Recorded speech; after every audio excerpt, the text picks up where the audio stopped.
Today we think it's somewhat ghastly to picnic in a cemetery.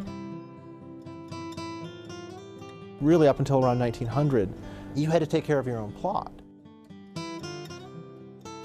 Once a week, once every other week, you'd go out there and trim the grass, trim the flowers. You were going there regularly. I mean, it was a highly trafficked place. It wasn't something that you made your once-a-year visit.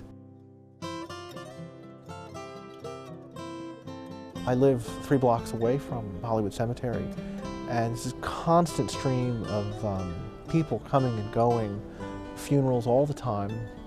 There are people going in to visit and walking and running and walking their dogs and taking their kids, and tourists coming to visit.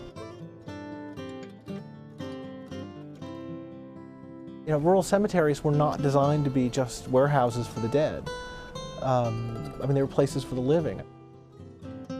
Well, dead people don't need paths.